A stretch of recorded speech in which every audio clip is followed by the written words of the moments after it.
क्या आप जानते हैं सिर्फ 10 मिनट रोजाना की प्राणायाम प्रैक्टिस से आपका तनाव कम हो सकता है, आपके फेफड़े मजबूत बन सकते हैं और मानसिक शांति भी बढ़ सकती है।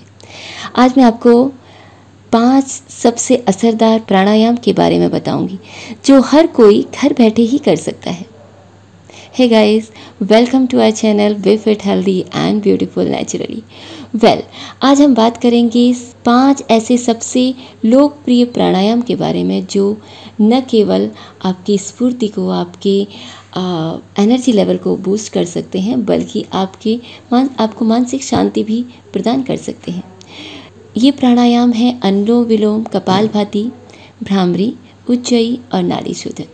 इनको सही तरीके से करना बहुत आवश्यक है, वरना फ़ायदे के स्थान पे आपको पूरा फ़ायदा नहीं मिलेगा इसका। तो चलिए सबसे पहले जानते हैं अनुलोम विलोम या अल्टरनेट नोस्ट्रिल ब्रीदिंग के बारे में। इसके लिए सबसे पहले आप आराम से बैठें। आप फर्श पर मैट बिछा के भी बैठ सकते हैं।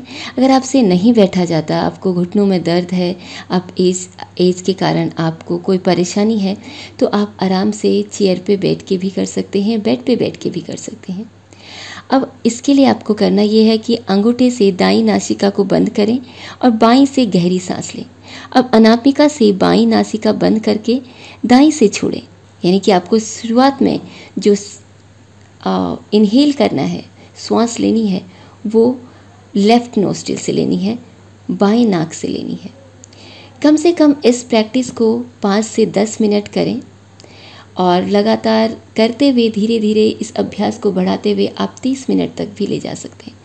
आप देखेंगे जब आप शांत तरीके से इसे करें, जब आप इसको प्रैक्टिस करें, तो आपका पूरा ध्यान आपकी सांसों पर या जिन अंगों को, जिन वाइटल ऑर्गन्स को ये अफेक्ट कर रही है प्रैक्टिस, उनको देखना है। उसमें सबसे पहले आता है आपके फेफड़े, आपके नॉस्ट्रिल्स। तो आप जब पूरे कंसंट्रेशन के साथ, पूरे ध्यान के साथ अनुलोम विलोम करते हैं तो आपको इसका पूर्ण फ़ायदा मिलता है। इसके कई साइंटिफिक बेनिफिट्स हैं। सबसे पहला ये कि यह आपके नर्वस सिस्टम को रिलैक्स करता है। ब्लड प्रेशर को नियंत्रित करने में काफ़ी सहायक है अनुलोम विलोम।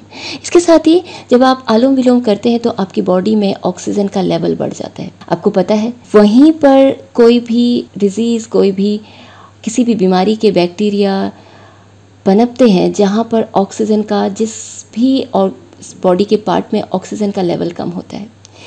तो जब हम अनुलोम विलोम करते हैं, ऑटोमेटिकली हमारी बॉडी में जो ऑक्सीजन का लेवल है वो बढ़ जाता है। जब हमारी बॉडी में ऑक्सीजन का लेवल बढ़ जाता है तो किसी भी तरह का दर्द हो या कोई भी बीमारी हो, धीरे धीरे हमें उससे निजात मिलने लगती है। तो बहुत आवश्यक है कि आप इस प्राणायाम को अपने डेली प्राणायाम प्रैक्टिस के रूटीन में शामिल करें। दूसरा जो बहुत ज़्यादा इफ़ेक्टिव प्राणायाम है वो है कपालभाति। कपालभाति को प्राणायाम कहते हैं, परंतु यह एक क्रिया है। दिस इज़ एन एक्टिविटी जिसमें कि आप अपनी श्वास को छोड़ रहे होते हैं, जिससे आपकी बॉडी का डिटॉक्सिफिकेशन होता है। सबसे पहले इसके लिए आपको एक रीढ़ की हड्डी को सीधे रखते हुए बिल्कुल सीधा आपको बैठ जाना है। आप किसी भी आसन में, सुखासन या पद्मासन में बैठ सकते हैं। अच्छा रहेगा अगर आप पद्मासन में बैठें। नहीं बैठ सकते तो आप सुखासन में बैठ सकते हैं। उसके बाद आपको नाक से तेज़ आवाज़ छोड़नी है और पेट को अंदर खींचें। पेट को अंदर खींचते हुए आपको नाक से श्वास छोड़नी है।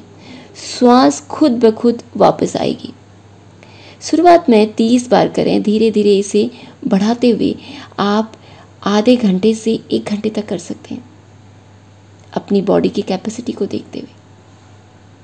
अगर आप बहुत ज़्यादा बीमार हैं या आपको किसी तरह की दिक्कत है तो आप पहले डॉक्टर से सलाह ले लें और उसके बाद इसको आरंभ करें।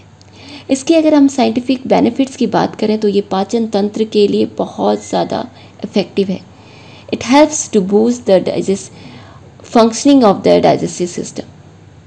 साथ ही ये फेफड़ों को साफ करता है, वज़न कम करने में भी बहुत मदद करता है और कई बार ये। अब नेक्स्ट अगर हम प्राणायाम की बात करें तो वो है भ्रामरी। कैसे करें?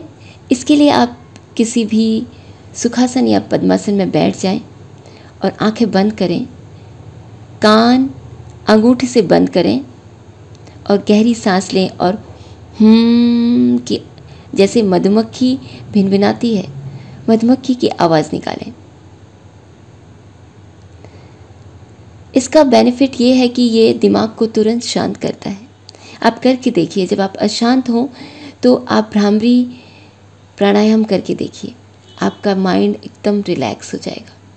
गुस्सा और चिंता कम करता है ये प्राणायाम। जब आपका माइंड रिलैक्स होगा तो ऑटोमेटिकली ये आपकी जो स्लीप क्वालिटी है उसको एनहेंस करेगा। इसके बाद नेक्स्ट जो प्राणायाम है वो है उज्जयी। इसके लिए आपको गले को हल्का सा संकुचित करें और गहरी सांस लें, जिससे हल्की सी आवाज़ आए। धीरे से सांस को छोड़ना है, फिर गहरी सांस लें और हल्के से सी की आवाज़ आएगी और धीरे धीरे आप सांस को छोड़ें। इसके साइंटिफिक बेनिफिट्स ये हैं कि ये थायराइड के लिए बहुत ज़्यादा इफ़ेक्टिव है। ये थायराइड को सक्रिय करता है। ध्यान केंद्रित करने में भी यह प्राणायाम बहुत मददगार है। साथ ही जो बॉडी है उसको कूलिंग इफेक्ट देता है और दिमाग को स्थिर करता है। पांचवा और बहुत असरदार प्राणायाम का नाम है नाड़ी शोधन। यह आलोम विलोम जैसा ही है, लेकिन गिनती के साथ। 4 गिनती में सांस लें, 16 गिनती रोकें और 8 गिनती में छोड़ें। ऐसा करने से आपकी जो माइंड है वो रिलैक्स हो जाएगा। आपकी बॉडी से टॉक्सिन्स रिमूव हो जाएंगे। आपकी जो बॉडी है उससे व्याधियाँ, उससे रोगों से निजात मिल जाएगा आपकी बॉडी को। इसके साइंटिफिक बेनिफिट्स ये हैं कि ये प्राण ऊर्जा को संतुलित करता है, यानी कि लाइफ फोर्स को बैलेंस करने का काम करता है नाड़ी शोधन। साथ ही ये मानसिक संतुलन और एकाग्रता को बढ़ाता है। इसमें सावधानी ये रखनी है कि खाने के तुरंत बाद प्राणायाम ना करें। साथ ही जो लेडीज़, जो महिलाएं प्रेग्नेंट हैं, जो हृदय रोगी हैं, उन लोगों को कपालभाति करने से पहले डॉक्टर से सलाह लेनी चाहिए। अपने आप से इसे नहीं करना चाहिए आपको। धीरे धीरे शुरुआत करें और समय धीरे धीरे बढ़ाते जाएं। दोस्तों, अगर आप रोज़ 10 से 15 मिनट प्राणायाम करते हैं तो आपको न सिर्फ बेहतर स्वास्थ्य मिलेगा बल्कि मानसिक शांति और ऊर्जा भी बढ़ेगी। याद रखें, सही तकनीक, सही समय और नियमित अभ्यास ही सबसे बड़ा मंत्र है। अगर आप इसे सवेरे उठकर फ्रेश हो जाएं, आप छत पे चले जाएं या अपने कमरे की खिड़कियां खोल दें, बैल्कनी में बैठ जाएं। अगर आपके पास गार्डन है तो गार्डन में बैठ जाएं। किसी खुली जगह पर बैठकर प्राणायाम करना चाहिए। बंद कमरे में आप प्राणायाम करेंगे तो आपको बिल्कुल फ़ायदा नहीं मिलेगा, क्योंकि उसमें फ्रेश एयर नहीं है। सो अगर आपको ये वीडियो अच्छा लगा हो तो don't forget to share and subscribe this channel, so that आपको इस तरह की इन्फॉर्मेटिव वीडियोस मिलती रहें। और शेयर करने से फ़ायदा ये होगा कि आपके दोस्त, आपके मित्रगण और आपके परिवारजन भी इस इन्फॉर्मेशन का लाभ उठा सकेंगे। Thank you so much.